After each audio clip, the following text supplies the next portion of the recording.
Sorry. Oh, there it is. Hey, we were waiting for the red light. It is live. It is, isn't it? All right, ladies and gentlemen, on this Tuesday, what is today, May 3rd?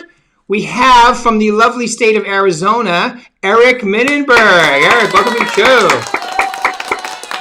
I know you always finish in the top echelon. You've been as high as, I think, 3, 7, and out of 1,100 agents in Arizona. So welcome to the show today, my man. Thank you very much. Thank you for having me. It's a pleasure to be here. All right, well, tell them a little about yourself, how long you've been doing this, please. So I started in residential real estate 2014. I had come from a previous company that I started. I moved out to Arizona in 97. I started a industrial laundering company. I don't know if you're familiar with a company such as Cintas or Mission Linen, but I went around, made up a notebook, put a floor mat over my shoulder, started in Arizona, and built it up to over 1,600 customers, 70-something employees, 26 trucks going out every day. We started in our Vegas operation in 2005, got bought out by a publicly traded company in 2011 and 12, took a year off, and then started driving my wife crazy. So I got into, she told me I need to get a job, got into residential real estate. Found a lady who was 35 years in the business, asked her to share with me every piece of knowledge she had to become successful in this business. And she did. And for that, I gave her 50% of my first deals. I probably did 6 or 7 with her. And it's a blessing that I did, because there's not a day that goes by that I don't turn on my shoulder and say, thank you, Sharon, because she took care of me and she taught me everything she knew. And then started going. I did not have really any contacts because, as I mentioned in my previous business, I was working just all the time trying to build the business. So I actually resorted to door knocking and open houses for a way for me to build my business. Yeah. Yeah, I know Sharon. Sharon's awesome. She's still, in that same office as you, so that's great. And by the way, Eric is in the Camelback office, which is not too far from right downtown there. Yeah, and you know what? And that's why you went. I mean, you think about this. You went from brand new in the business to one of the top people in your office and to one of the top people in Arizona as an individual agent because of the work habits you have. I was going to joke and say, did you say money laundering? No, but laundering business. All right, with like you'd pick up people's, like at businesses, their clothes, their all the stuff they needed to have laundered, and then drop it back off, basically, right? Right, exactly. We would visit bars, restaurants, hotels, hospitals on a weekly basis, drop off all their cleans, have all the dirties picked up, bring them back to our facility, launder them, send them back out the following week. And in order to get that business, you would go business to business to business, okay, prospecting and pick up clients that way. So, yes, I moved out from Maryland. My dad was an orthopedic surgeon. He gave me $5,000, told me good luck. I did my demographic studies. Arizona, Nevada, and Texas were the most underserviced markets with the biggest potential and growth. I didn't want to move to Texas. I knew my parents wouldn't let me at the time move to Nevada. And so I picked Arizona. And yes, I created a little notebook. I took $2,400, bought a 1984 Ford Econoline pickup truck, and used the rest on inventory. Walked around with a 3x4 floor mat over my shoulder, and started knocking on doors. The reason why we got into Nevada in 2005 was because I landed Circle K, who had 610 stores throughout the state and Southern Nevada. And that was our beginning into servicing this Southern Nevada area. Wow. And you had to bring everything to a central location, launder it, and then send it back, right? Yeah. So we would do three times a week, shuttles back and forth to Vegas. We were all over the state of Arizona. And then, like I said, Southern Nevada. Wow. Okay. So then you take a year off. Your wife says, okay, you're driving me crazy. Go do something. And then you basically get in real estate, learn the business from Sharon and transactionally and contracts and all. And then you go out and you start knocking on doors. Tell us a little about that. So it was hard to get used to, but I actually enjoyed it. once I realized, and when I said it was hard to get used to, it wasn't hard for me knocking on doors. It was hard for me in the beginning just to understand the lingo and how to change my story from my previous business to this business. And, I would practice a little bit, and then, I would go out, I would set goals for myself. Some days if I was in a good mood, I would cut myself a little slack and only do maybe 25 to 30 houses. If I was not in a good mood, maybe I would stick it to myself and do 75 in a walk. But I try to do anywhere between 200 and 300 houses a week. And I would always set goals for myself to make it that I accomplish my goal, because I always believe in just, if you set yourself up to be successful, it's just positivity breeds positivity. And if you say to yourself, oh yeah, I'm going to go out and do 50 or 75, and you stop at 30, well, that's a negative. And I don't like negatives. I only want positives. So if I would set myself up for 25 and I accomplish my goal, well, that's great. That's just another leg forward for me to have more positive in my day. So once I really got to understand the lingo and got going, I enjoyed it. It became almost something I looked forward to doing. And if I wasn't out there doing it, I kind of started to get like a little annoyed that I wasn't out there, because like I said, it was fun for me. Yeah, you know what? I feel the same way about prospecting. A lot of people think I'm out of my mind, but I look forward to it because of the results. You feel like you're doing something, like you're contributing, you're being, you're fulfilling your like something to be productive, right? You got that done every day. And then you start getting you can feel when you're coming back to the office and you're loading people up in your CRM and you're sending them stuff, and they're going to be moving in 6 months or 9 months. You can feel that you keep laying that pipeline into your CRM, and eventually it's going to pay off, right? Right. Well, there's always one thing I always say to myself: everyone wants to be a champion. Who's willing to pay the price? And you got to put the hard work in to get the reward. And yes, it is very rewarding. And even still today, when I get a call and they'll say, hey, I'd like you to come over and list my house, or talk to me about listing my house, and I trace it all the way back, it's 9 out of 10 times from a door knock that I did, a while back. So it is rewarding. It is rewarding, because you got to remember, when you're doing those knocks those days, it's not going to pay for you that day. You're not going to get the gratification, the instant gratification that day. It's 3 months from now. It's 6 months from now. It's a year and a half from now when the phone rings and they say, hey, I want you to stop by. And you're like, that's right. I door knocked that guy, or I door knocked that woman. And, they're calling you because you're a familiar face. Right. And they're usually very impressed that you're out there door knocking, like being productive and being proactive. And I've heard all kinds of great things about whether I was door knocking or phone, like, you're a go-getter. Oh my God. Right. I'm sure you heard a lot of that yourself. Oh, 100%. 100%. The first time that you're going into or knocking on someone's door, yeah. Is it nerve-wracking? Sure. Have I had doors slammed in my face? Sure. Have I had people tell me to, get off get out of their front lawn? Yeah. But that's the minority.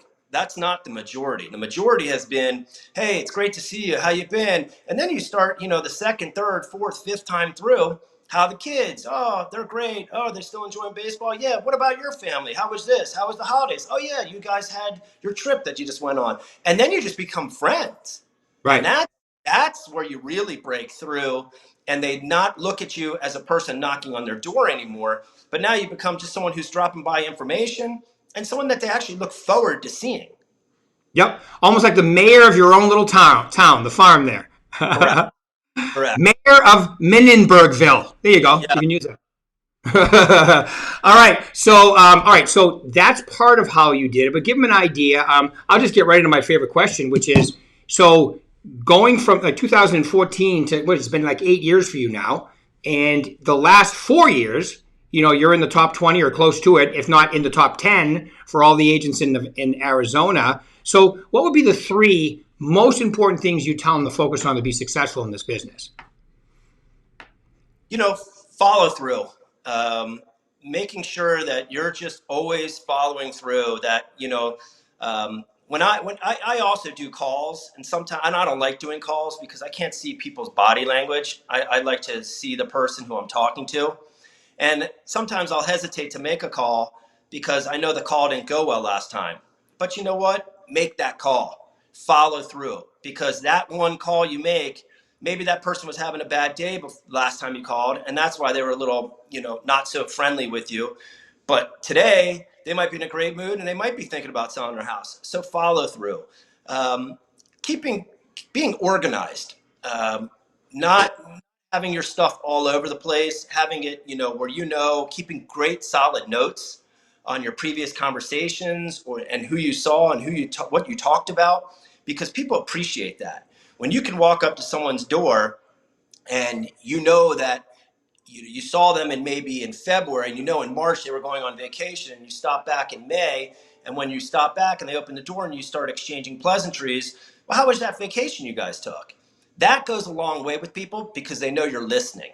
So I would really just say my top two is follow through and organization. That's pretty much the bread and butter. And then we started with prospecting. So you could say prospecting, follow through, and Well, organization. prospecting's a given, Rick. If you don't have prospecting, you don't need follow through and organization. You are preaching to the choir, but there's a lot of people out there, don't tell them we know, that don't actually prospect, Eric. They don't really do it.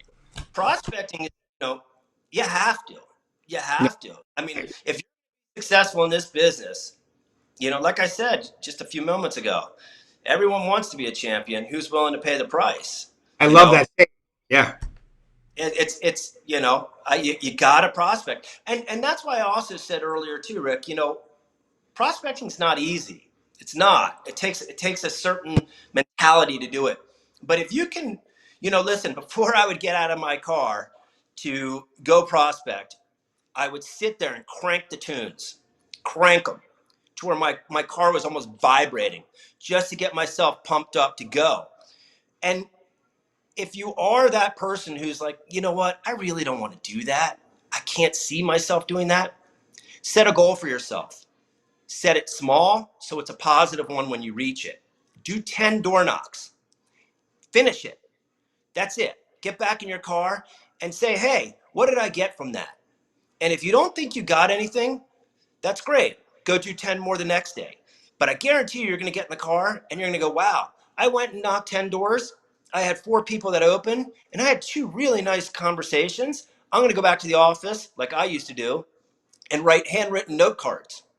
Dear Mrs. Smith, it was a pleasure meeting you today. Thank you for taking the time to talk with me. Please let me know if you ever have any real estate questions or needs. I'd be happy to assist you. And that was it, a 3-liner. And I think that goes a long way with people. It's the human touch that people I think really actually enjoy today. Yeah, it's the grassroots thing too. So, and I saw a video. I was doing my CE yesterday, and I saw a video of how and I believe this for years now, that it's almost like the old becomes new again, and social media, all that stuff is kind of like that's been going on for a while. But when you can incorporate social media and the grassroots stuff together, okay, that's when I think you're really making some headway. Like for instance, you go door knocking, do a video. I'm out here in my farm on blah blah blah. I'm out trying to find buyers for my new listing, or inviting people to my open house, and then other people in your social media see that because they think you're a go-getter, which you are if you're doing that. I agree with you. I just don't understand, because I've been in this business for 37 years now, and I've been prospecting probably, or I did, except for my first 2 years because I just didn't know about it. After that, and I just don't know how people climb the ladder in prospect, unless you meet somebody who's been in the business 25, 30 years and they have incredible sphere. But I couldn't wait that long to get into gear, right? Or neither could you.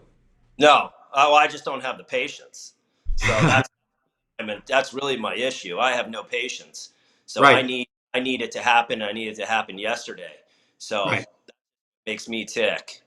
Yep. I don't have patience either. That's why I tell my wife, and I know your wife's a nurse too. I always tell her, be patient with your patients. Yes. But I couldn't be a doctor because I have no patience. Yes. All right, Eric, any final wonderful words you want to leave these people that's on your mind?